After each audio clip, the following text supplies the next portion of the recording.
Então tá aí, seção 11.4, as forças do rolamento. Bom, então a gente começa com a seção aqui que define, chamado de atrito e rolamento. E a ideia aqui é entender como é que de fato, uma tração faz com que uma roda então comece a rolar aí no sistema.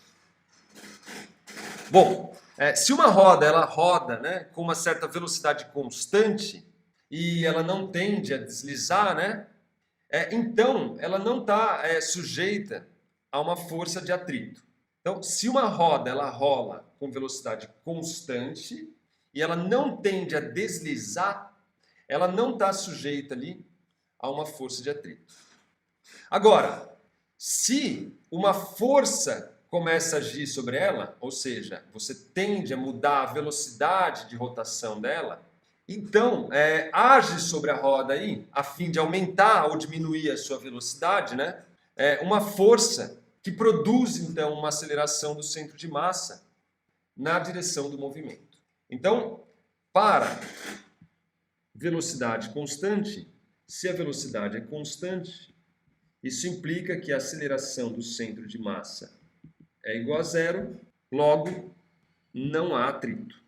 Ao contrário, se uma força agir, por exemplo, o motor ou o seu pedal, alguma coisa ali, se uma força agir sobre a roda a fim de aumentar ou diminuir sua velocidade, essa força então produz uma aceleração no centro de massa e necessariamente, essa força tem que vir de algum lugar. Então, essa força é basicamente, uma força de atrito que atua sobre essa roda. Então, se uma força age, a aceleração do centro de massa se torna diferente de zero. É essa aceleração do centro de massa que vai fazer com que a roda ela gire mais depressa ou mais devagar. O que significa, então, que é a mesma aceleração que vai inferir aí uma aceleração angular. Veja que a gente está falando em rolamento puro. Se a velocidade do centro de massa está aumentando, lembre-se que, vamos enfatizar aqui, no rolamento suave, a velocidade do centro de massa é igual a ômega R. Se eu tenho um aumento da velocidade do centro de massa, dado que eu tenho uma aceleração, necessariamente eu tenho uma variação da velocidade angular, porque o raio é constante. Então, essa aceleração do centro de massa, que faz com que a roda gire mais depressa ou mais devagar, ela necessariamente, então, infere uma aceleração angular ao sistema. Então, esse cara aqui infere uma aceleração angular. Basta você se atentar a isso aqui. A aceleração altera a velocidade do centro de massa, consequentemente, a velocidade angular ela tem que ser diferenciada. Então, essa aceleração, ela tende a fazer a minha roda, Vamos olhar a minha roda aqui de novo aqui. Vamos pôr o meu solo aqui. Tá aqui a minha roda. Tá aí. Então, essa aceleração tende a fazer essa roda a deslizar no ponto P. Imagina só, tem aqui o centro de massa, eu começo a puxar esse cara aqui. Se eu puxar muito rápido, ela tende a deslizar. Então, essa tendência a fazer deslizar, ela só de fato não acontece porque começa a agir aqui uma certa força de atrito nessa região aqui. Imagina, se não tivesse atrito e eu simplesmente puxasse essa roda ia deslizar. Pensa que eu coloco em cima do gelo, por exemplo. Pego um aro, coloco em cima do gelo e puxo. Ela simplesmente começa a se movimentar para a direita, sem rodar. Porque não tem nada, nenhuma força atuando aqui para atuar um torque. Se não tiver atrito aqui, não tem torque. Se não tem torque, então, necessariamente, não tem rolamento. Torque igual a zero, não tem aceleração angular. Se ela já estava parada, necessariamente ela continua parada, sem rodar em torno do eixo. Então, essa aceleração ela tende a fazer a roda deslizar no ponto P aqui, nesse ponto P, de forma que, então, uma força de atrito tem que agir aí para se opor a essa tendência de deslizar. Então, basicamente, o que acontece aqui é que, se essa roda não desliza, aparece uma força de atrito estático, porque não tem deslizamento. Então, a força de atrito é um atrito estático. E sobre a roda, a direção dela é para cá. Essa aqui é a minha força de atrito.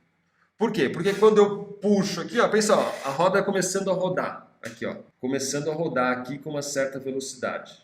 Essa roda aqui, ó, ela empurra o solo, não é isso? Ela não tem de empurrar o solo para trás. Consequentemente, o solo empurra a roda, pela terceira lei de Newton. Eu tento empurrar o solo empurra de volta. Uma coisa que eu falo para os alunos, para vocês entenderem a direção dessa força de atrito, é pensar, ó, pensa no seguinte, que aí fica mais intuitivo. Pensa em colocar uma toalha aqui, ó. Vem aqui, ó, e coloca uma toalha aqui no solo aqui, ó. Coloca uma toalha aqui. Se eu começar a rodar esse cara com ela parado, o que acontece? Começa a engruvinhar aqui, não começa a ficar aqui, ó, um negócio aqui para trás, aqui começa a puxar, né, todo esse pano para trás, não é isso? Ou seja, se eu estou empurrando o pano lá para trás, necessariamente o pano está me empurrando para frente, e isso aqui então induz aqui essa força de atrito aqui. Você vai ver que essa ideia do pano, ela vai ser bastante útil para você entender o sentido dessa força de atrito em todos os casos aí que você for trabalhar. Bom, se essa roda não desliza, essa força aqui é uma força de atrito estático.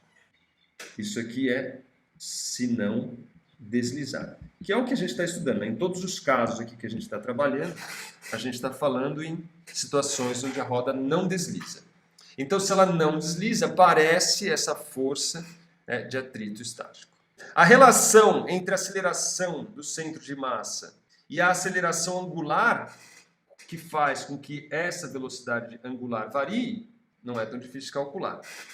Se eu tenho que a velocidade do centro de massa é igual a ômega-r, logo, a taxa de variação da velocidade do centro de massa, que é a minha aceleração do centro de massa, nada mais é do que d dt de ômega-r, que por sua vez, visto que o r é constante, é um r de ômega dt. Mas d ômega dt é a minha aceleração angular, ou seja, a minha aceleração do centro de massa é igual a alfa r. Isso, naturalmente, no caso do rolamento suave. Então, da mesma maneira que no caso do rolamento suave, a velocidade do centro de massa é igual a ômega-r, no caso do rolamento suave, quando a gente infere uma aceleração nesse centro de massa, ele é igual a um alfa-r. Isso aqui, então, frisando o rolamento suave. Agora eu estou acelerando o meu objeto. Aqui tudo em módulo por enquanto, né? Porque o alfa é um vetor que aponta em outra direção, né? Então é tudo em módulo aqui. Vale frisar que se a roda ela desliza, quando a força atua sobre a mesma, ou seja, quando eu puxar a minha roda lá, ou colocar um motor, seja o que for, aí então a força de atrito, ela deixa de ser o atrito estático e se torna aí o atrito cinético. Se ela desliza, isso aqui já é diferente e, naturalmente, né, isso aqui já é diferente, se houver deslizamento. De qualquer maneira, aqui a gente está focando no rolamento suave, que é sem a derrapagem ou deslize. Então, no caso do rolamento suave, a gente tem que a aceleração do centro de massa é igual a alfa r. Bom, no caso de uma roda sendo acelerada, a configuração de forças de aceleração é essa aqui. Esse aqui é a minha roda sendo acelerada. Acelerada, então eu estou puxando, né? Minha força é uma força para cá. Isso faz, então, com que essa velocidade aqui aumente, essa velocidade angular.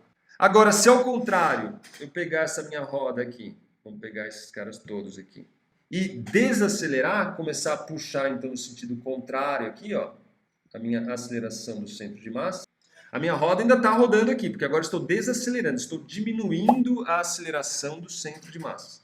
Estou freando, começando a puxar esse cara para cá e diminuindo essa aceleração. Aí esse pano já não é mais assim. A minha velocidade ainda é no sentido horário, porque ela está ainda rodando nesse sentido, porém desacelerando. Agora estou freando. Quando eu começo a frear, imagina que eu travo. Se eu travar, o que acontece com esse pano? Quando eu travo, né? Então, ó, o pano ele tende a enrolar para cá, ó. Não é isso? Quando eu começo a desacelerar, quando eu começo a aplicar uma força contrária. Pensa no limite onde eu travo a roda, o pano vai todo engruvinhar na frente, não é isso? Então, aparece aqui uma força de atrito estático na roda, que é nesse sentido aqui. Ainda é uma força de atrito estático se não houver deslizamento.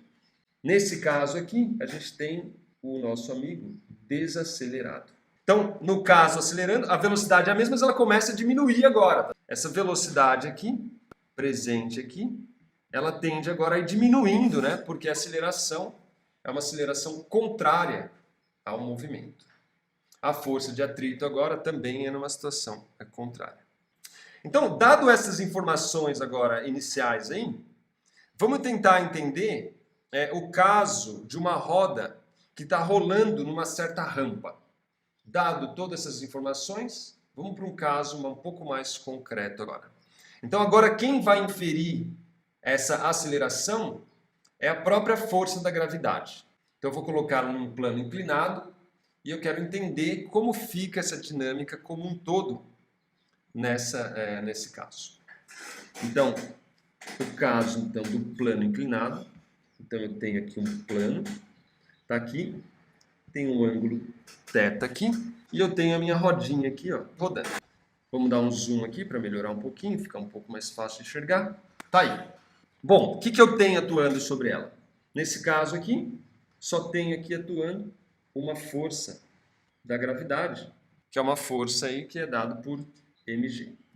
Naturalmente que só uma componente dessa força aí é que de fato vai inferir um movimento, né? Uma aceleração. A gente decompõe ela aqui, ó, nessa componente aqui, que é perpendicular ao solo, e uma componente aqui, que é paralela ao solo. É essa componente aqui que vai inferir o movimento, né? Essa aqui vai ter uma força normal aqui que empurra, porque ela não adentra, né, essa superfície. Então ela está apoiada na superfície. Essa força aqui ela é cancelada por uma normal aqui, que é empurrada devido à ação e reação. Então a responsável de fato aí pelo movimento é essa força aqui. A nossa pergunta aqui, que a gente quer procurar entender aqui, é qual é a expressão nesse caso que vai definir a minha aceleração do centro de massa? Quanto vale a aceleração do centro de massa aí? Bom, tem uma força de atrito atuando aí, certamente. Senão ela não estaria rolando, ela estaria descendo e deslizando. Não é o caso que a gente está estudando. A gente está estudando o caso do rolamento. Então, para onde é a força de atrito? A gente faz a minha técnica do pano. Ó. Venho aqui, coloco um pano aqui, ó. Se eu colocar um pano aqui, aonde que ele vai tentar engruvinhar, né? Ele vai tentar engruvinhar aqui, ó. Tá certo? Logo, a força de atrito é uma força de atrito aqui para trás. É uma força de atrito aqui, ó. Essa é minha força de atrito, então, porque a roda empurra o solo empurra a roda. Essa é a minha força de atrito, que é a minha força de atrito estático. Então eu tenho uma força, vamos chamar aqui ó, de meu x positivo. Então eu tenho uma força de atrito apontando na direção mais x. E eu tenho essa força aqui, que é uma componente da força gravitacional, no sentido menos x. Uma força para lá e uma força para cá, que é a componente. Bom, quanto vale essa componente? Aí a gente tem que trabalhar um pouquinho aqui, ó. Vamos dar uma olhada aqui, não é tão difícil assim de ver. Ó, se aqui é θ, aqui é 90, então aqui ó, é 90 menos θ.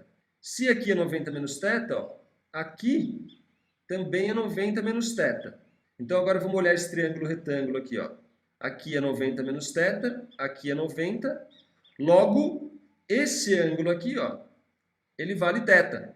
Ó, 90 menos θ, 90 menos θ. Aqui é 90, logo, dado esse triângulo retângulo aqui, Se esse cara aqui é 90 menos θ, esse cara aqui é θ. Então, esse ângulo aqui também é um ângulo θ. Então, se eu me atentar agora, pego esse cara aqui, ó, trago ele para cá. Então, o seno de θ é o cateto oposto, que é esse cara aqui, sobre a hipotenusa. Então, esse termo aqui está relacionado com o seno de θ, porque, novamente, ó, o seno de θ é igual ao cateto oposto, que é essa força aqui que eu vou chamar de força paralela aqui, ao solo, é o F paralelo, sobre a hipotenusa aqui, que no meu caso aqui, ó, é exatamente a força mg. Está aqui, ó, essa é a minha hipotenusa. Então, é a força paralela sobre mg. O que implica, então, que essa minha força paralela aí é igual a mg seno de θ. Então, essa componente aqui, vamos tirar o zoom agora, essa componente aqui é mg seno de θ. Então, agora a gente já tem tudo mais ou menos armado. A gente tem uma força de atrito, a gente tem a força que está sendo aplicado pela força gravitacional, cuja componente que é responsável pelo movimento é a componente mg seno θ, né? Em módulo, essa força paralela vale mg seno θ. De forma que agora a gente consegue, de alguma maneira, como a gente vai ver já, obter a expressão para a aceleração do centro de massa aqui. Como é que a gente faz isso? A gente faz isso pela segunda lei de Newton. Então, o que a gente tem? Então, esse cara aqui, ó, eu vou tirar daqui, visto que a gente já se convenceu de que essa força vale mg seno θ. Então, pela segunda lei de Newton, eu tenho que a força resultante é igual a massa vezes a aceleração. E essa aqui é a minha versão linear dela, né? Da segunda lei. Mas eu também tenho, ó, que o torque é igual, aqui em módulo, e o torque é igual a I alfa. Vai ser dessas duas relações que envolvem a segunda lei de Newton, uma a sua versão linear e a outra a sua versão angular, que a gente vai usar para calcular a aceleração do centro de massa. Bom, a força resultante. Vamos começar por essa expressão aqui. A força resultante, nesse cara, ó, se atente que a componente normal se cancela, então ela não interfere no movimento como um todo, de forma que as únicas forças resultantes é essa força aqui e essa força aqui. Essas são as forças resultantes sobre o meu objeto. Então eu tenho uma força de atrito que está na direção mais x, tem uma força que é menos mg seno θ. E por que menos? Porque está apontando na direção menos x. Essa aqui é mais porque está apontando na direção mais x. Defini o meu x positivo aqui. Poderia pegar tudo em módulo, né, para você entender, sei lá se fica mais claro, mas coloca esse cara aqui em módulo, ó, direção x versor. Esse cara aqui, ó, é em módulo, se eu pegar um mais aqui, mas na direção menos x versor. E isso aqui é igual a massa vezes o módulo da aceleração do centro de massa, que também está na direção menos x versor. Então, menos x versor. Vamos pegar o meu desenho e colocar aqui embaixo. Então, essa aqui é a minha expressão da segunda lei de Newton para o caso da versão linear. Note que nesse caso a gente não tem ainda a aceleração do centro de massa, que é a nossa busca, né? Porque eu não tenho a força de atrito. A força de atrito é o que a gente quer determinar. Não dá para determinar a força de atrito simplesmente com essa expressão aqui, porque eu não tenho nem aceleração, então não tem como determinar esse cara. Então, a força de atrito é o que eu tiro da versão angular da segunda lei de Newton. Vale enfatizar aqui que a gente não pode supor que essa força de atrito aqui, estático, né, que é a nossa força de atrito presente no movimento de rolamento suave, ela é o máximo da força de atrito estático. Se vocês se lembrarem lá, quando a gente estudou atrito em Física 1, tinha uma força de atrito que era aquela limite quando o corpo começava a se movimentar. Essa força aí não está relacionada diretamente a ela. Isso vai depender, essa força de atrito vai depender da aceleração. Ela não é a máxima. Ou seja, ela não é, se vocês se lembrarem, a força de atrito estático máxima era μ vezes a força normal. Ela não é essa nesse caso aqui, porque eu não estou pegando a força de atrito cinética máxima. Tudo que a gente sabe aqui é que essa força de atrito estático ela é suficiente para pôr o corpo em um rolamento suave. Só isso que a gente sabe. Bom, a grande pergunta agora é como é que a gente obtém, então, essa força de atrito para calcular, então, a expressão da minha aceleração do centro de massa.